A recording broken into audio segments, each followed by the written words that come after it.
Thank you very much. Please hold the applause until I finish. I am Rick Stewart. I'm a Libertarian. I'm running for Congress 2, which is Northeast Iowa. Just so you know, I'm a native Iowan, born in Postville, raised in Maquoketa. My grandparents lived in Keokuk. So I've got the entire eastern seaboard covered, and I live in Cedar Rapids. I'm only going to talk about 5 things today, and I need a little audience participation because I can only remember 3 items when I go to the grocery store, and I'm going to try and remember 5 tonight. So you guys need help. I'm going to give them to you right now, and when I forget them later, you're going to remind me. I'm going to talk about ending and eliminating all nuclear weapons. That's number 1. Number 2 is I am going to talk about eliminating the income tax and replacing it 100% penny for penny with a land tax. Not a property tax. Hold your horses. Hold your horses. Wait until I finish at least 2 sentences. It's not a property tax, it's a land tax. And number 3, I'm going to talk about immigration, completely eliminating the current immigration policies, replacing them with an intelligent one, which will not cost us a nickel and will make us a lot of money. I think that's good. Number 4, I'm going to talk about something which, if you happen to be a person who believes that the earth is warming, and you have to believe in 3 things, and you believe it's caused by people. Number 3 is, and you believe we should do something about it, then you will care about what I'm going to talk about. But if you can't answer yes to all 3 of those questions, you don't care what I'm going to talk about, so don't bother to listen to that. Which number was that? Okay, I think that was number 4. No, that was 5. 4. Yeah, and number 5 is I'm going to talk about a system of replacing all of the welfare that we have in the entire United States with universal basic income, and it's not going to cost us a nickel more than it's already costing us. So those are my 5 things. Please help me remember, and I'm going to run through them pretty quickly because I've only got 20 minutes. Now I've probably only got 15, and I'm going to address every one of them slightly clearer. Okay, so. Nuclear weapons are an existential threat to the United States. The chances of having a nuclear war, which kills 100 to 200 million of us every year, is 1%, okay? So if just do a little bit of math, after 100 years, there's just 63%. Then we're gonna kill 100 or 200 million Americans, let's not talk about anybody else because we're Americans, in a single week. We don't need those, nobody needs them. China doesn't need them, Russia doesn't need them, Iraq doesn't need them, Iran doesn't, nobody needs those. We're going to get rid of them. It's going to be super easy because nobody actually wants them. They are useless and they cost an enormous amount of money. Once we get rid of them, Russia's going to be richer, China's going to be richer, we're going to be richer, everybody's going to be richer, and we're not going to have this existential threat hanging over our heads like the sword of Damocles, although I don't know how to pronounce Greek names. Number 2. Eliminate the income tax. The income tax is absolutely wretched. It's the worst form of tax. It is the devil's playground. And you can tell that because the devil has been playing in it for 100 years and they have created a mess. I don't know exactly, but let's just say there's 100,000 pages of income tax regulations. Have you read them? Do you want to read them? Should anybody ever have to read them? Should you have to fill out an income tax return in order to pay your taxes? No. It's just a place where politicians can pass laws following Voltaire's advice, which is the art of government is to take as much money as possible away from one group of the people and give it to the other group of the people. So no matter who's in office, they pass income tax regulations that help their people that voted for them, that hurt the people that didn't vote for them, and then we switch, and it's the opposite. But we never get rid of the bad laws, and then we do it again, and then we do it again. So income taxes are the worst conceivable idea. A land tax is the most fair tax of all. It's not a property tax, it's a land tax, okay? And you're only taxed on the value of the land. So the farmer over here that was complaining does not quite understand exactly how it works, and I think he would love the land tax because number 1, he's never going to have to pay any more income tax. That's pretty good. But also, it is really clear, it's really simple. You can look at your property tax report today, which has 1 part land tax and 1 part property tax, right? I'm not talking about property tax, I'm talking about land tax. So you don't need to have it explained to you. You don't need to go to an accountant. You just look at one page, even today, you see how much you owe, you don't like it, you write the check, end of the game. We're gonna do that because it's a really good idea. Number 3, immigration. Well, right now, we spend between 30 and 50 billion dollars a year with an immigration system that doesn't work and costs a lot of money and makes a lot of people angry. I don't believe that there should be anybody in this country illegally, but my system will eliminate every one of them, and it will cost us very little to do so. But better than that, we will let people in who want to be here and can afford to be here because they won the auction that we're going to have every year for lifetime green cards. Let me just explain how that works. Right now, we issue green cards. We issued 1.34 million green cards last year for free. We didn't charge anybody. We just gave them away. Green cards for the United States, which allow you to work legally, are a valuable resource, and you don't take a valuable resource, which is scarce, and throw it away for nothing. You sell it. And the way to sell it is with an auction. So you have an auction every year, and the people that win the auction get to have a lifetime green card. And I can't tell you exactly what they're going to pay for it because it's an auction. But let's just estimate that the value of a lifetime green card in the United States is somewhere between $30,000 and $100,000. You get to work in the United States and live here, and that's it. You're done. You don't have to go have any get a coyote to bring you in, or ransom off your mom's arm and leg to get in. You just win the auction by paying more money than other people who would also like to come here. Do the math. We're talking about something between $40 billion we're going to get, and perhaps $200 billion that we're going to get. That's income. It doesn't cost a nickel to run this thing. The entire process can be run probably for a few $100 million, which sounds like a lot of money, but still you're getting a lot done. And we are going to give visas automatically to anyone who's not an actual criminal, so that they can be a tourist and visit the United States and have a lot of fun, right? Like 75 bucks, come to the United States, bring your own money, you're not going to work. You're a tourist, you get to stay in our hotels, you get to eat in our restaurants, you get to go skiing in our mountains, you get to come to the Iowa State Fair, and all you have to do is be not a criminal, pay your tourist fee. You're going to also have to leave the country every 90 days because it's a visa that's good for 5 years, but you can't stay here. You got to visit, leave, visit, leave. I do that in Guatemala. It's like that's how the rest of the country of the world works. You pay a little bit of money, you get a visa, you're legal. When your visa is over, you leave the country. If you don't leave the country, you're going to get fined. They know who you are. They're going to collect it at the border. Everybody obeys. Nobody's trying to sneak into your country. It's the way to do it. So that's what we need to do here in America, is an immigration system that's fair, honest, and makes money. That's number 3. Now, I got to check. How close are you guys listening? What's number 4? Immigration. That was number 3. The warming one. Okay, we got a winner. If you believe in global warming and you think we should do something about it, there is only one thing we should do first, and we should do it right now. And that is a carbon tax, a universal carbon tax over every country in the world that wants to participate in this program. That's going to reduce the amount of carbon that we emit because you tax something that you don't want and you get less of it. Number 2, all that money that's going to come in, and it is going to be a phenomenal amount of money. I don't want the government to get their hands on that, because politicians and money, the only thing they do with money is they spend it and steal it. And I'm against that. So instead of letting the politicians keep the money, we have what's called a universal carbon tax rebate.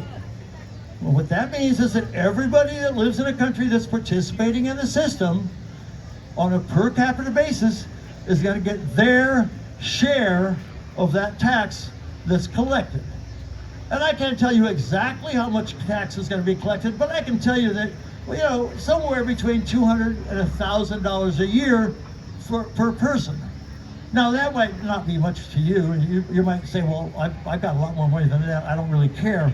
But when you go to a country, a third world, or even a developing country, you're going to give a check for $200 to people who live on 100.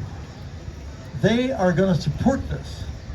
And no matter how crappy their current government is, it's probably very crappy, okay? We don't have to argue about that. Most governments are crappy. They're going to go to their government and say, how come we're not getting that check? The government's going to say, well, it's because we're not collecting the tax. And they're going to say, start collecting the tax so I can get the check. This is an idea that is so easy to sell all around the world if people understand how it works. I don't have enough time here to explain every little detail, but trust me, it's been thought through. It's not my idea. By the way, no idea that I've ever had was mine. I just steal good ideas and I ignore bad ideas. But this will work because it gives people the incentive to do the right thing. And we can eliminate probably 98% of all of our carbon emissions just by taxing carbon, but don't let the politicians keep the tax. Make them give it back to us, the citizens. And number 5 is a UBI, which is Universal Basic Income. Now, everybody here probably already knows what that means, right? Raise your hand if you don't understand what a UBI is. I thought everybody knows. Well, in America, we have a system of giving money to people that don't have it. So we transfer income. We take money from one person and we give it to a different person. Or we take money from a group of people and we give it to a different group of people. That's called income transfer. Now, if you want to say nasty words, you can say that's called welfare. But if you say income transfer, it's just nicer. It's exactly the same thing. I mean, there's no difference between income transfer and welfare. Well, we already have an enormous amount of income transfer in the United States right now. The 2 biggest income transfers that we have are transfers from relatively poor people to relatively wealthy people. And what do we call that? Well, we call that Social Security. It's a transfer of money who are relatively poor and working to people who are relatively wealthy and not working. That's an income transfer. And the other income transfer that we have is Medicare, which is exactly the same thing. The people that are working pay the tax, and the people that aren't working get the benefit. Well, I'm not saying that in every single case that's wrong. What I'm saying is there should be no income transfer at all that takes money from relatively poor people and gives it to relatively rich people. Never, ever, ever should that be done. I'm not claiming that we should transfer money. I'm just saying, if you are going to transfer money, it can only be from a relatively wealthy person to a relatively poor person. A universal basic income tax does a universal basic income does exactly that, because everybody gets some money. Let's just say it's $1,000 a month, $12,000 a year. I'm not pretending like that's the correct number, but it's $12,000 a year plus or minus 20,000, so I'm close enough. Everybody gets it. Bill Gates gets it. Warren Buffett gets it until he finally passes away. Everybody gets the $12,000 a year, no matter what, as long as you're 18 years old. I don't care if you're a bum on the street or if you're homeless or if you're super rich or anything else. We all receive the same amount. And how is this funded? Well, it's funded the same way we fund Social Security and Medicare today. Who can tell me how we fund Social Security and Medicare today? Raise your hand if you know. How we do it? How do we do it? Okay, she's got it. She's got it. Okay, no matter who pays it, it's a payroll tax. It's about 14.5%. You're already paying it if you're working The only reason you're not paying is because you're like me, and I'm sucking working people dry because I cash my Social Security checks. So if you think about it, we are already paying just directly with our current payroll taxes half of a universal basic income. And I can find the other half by just looking around and looking at all the other welfare programs that we do. And so this system is practically 100% funded already, and it will guarantee that the only thing that happens is relatively wealthy people will give money to relatively poor people. So I'm not saying we have to do this. Don't accuse me of being in favor of income transfer, but we're already income transferring. If we believe in this, and if we want to keep on transferring money, by golly, it's got to go from relatively rich people to relatively poor people, and today it does not. So let's make it so it does. I'm willing to just go with the flow and say, hey, keep an income transfer system.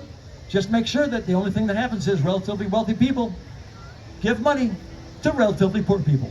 And it should be proportional. But a universal basic income does that. The math is incredibly simple. You're going to pay a payroll tax. I don't care how old you are. I don't care what else you are. If you're working, you're going to pay a payroll tax. And I don't care how old you are. The only thing I need to know is you're not dead. But if you're 18 years or old or older, you're going to get the basic income that everybody else gets. Period. We don't care about anything except you are 18 years old. Does anybody have any confusion about why that's not a great idea? Yes, ma'am. So are you in favor of scrapping the caps, all these billionaires? Absolutely. No, absolutely. No. And I can give you the numbers. No, she's got a great question. Are you going to cap payroll taxes at the current cap is like, I don't know, $180,000 a year, right? So if you're a billionaire, you don't have to pay the payroll tax above 85. I sure as hell am going to make it all the way to the top. I'm going to take your 14.5% until you, I don't care, you're Elon Musk, you're in the bag, okay? By the way, I'm going to send Elon his check every month, right, for $1,000, but I'm going to take them all. But I also just want to make a simple point here, because I did run the numbers. That's a great question. And unfortunately, when we do that, we're only going to gain another $250 billion, which sounds like a lot of money. The problem is bigger than that. We need to eliminate every single welfare program in the entire country, period. End of game. Subsidies for farmers? And yes, we end them. Of course, you can't subsidize a farmer. That's just welfare. You can't buy shoes. You can't buy tennis shoes for school kids. You can't provide school lunches. You can't have any kind of welfare. But you're going to get $1,000 a month. So buy your own school lunch and buy your own tennis shoes and all the rest of it. The numbers actually are very, very good on this. You're the smartest lady in the audience that I've talked to. I've gone over 5 things, and of course I can talk for 20 minutes about one sentence of every one of them, but I do think I have a little bit of time left. Mr. Timekeeper, how much time do we have? 2 minutes? Oh, yeah, we have 2 minutes. So if there's a question about my 5 programs, I'd be delighted to take it. I'm available. I'm the easiest guy in the world to talk to. The press is going to want to talk to me. Thank you very much, friends in the press. Right after this, and you're not allowed, but you can come and peek over the edge. But after that's over, I'll spend as much time with any one of you as you want, because I'm a wide open book. There's nothing in my 75 years history that's hidden, and I'd be glad to share it with you, because even though I might be embarrassed of some of the things I did during my 75 years, I don't try and hide them. I'm just a regular guy. I happen to be very passionate about government. The one we have is not the one we want. Vote for me, because if you vote for a Democrat or a Republican, all you're doing is you're voting to perpetuate the current system. It doesn't make any difference which one of those you vote for. If you want to perpetuate the current system, vote for a Democrat, vote for a Republican. If you don't, vote for me. Sir.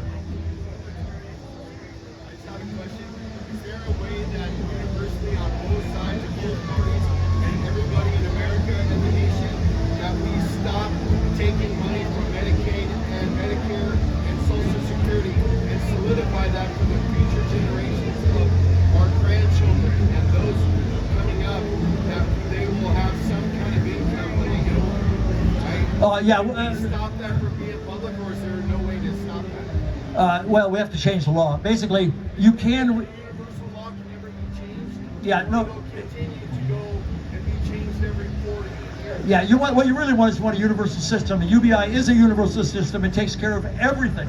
You got to pass the whole thing as a package. He's going to drag me off the stage with a cane here, and he did that a couple times in the past. I know this guy. Okay, you do not argue with the timekeeper. But yeah, you can fix the whole system, but you have to fix the whole system at once. And my time is up. Thank you very much. Appreciate your time. See you in November.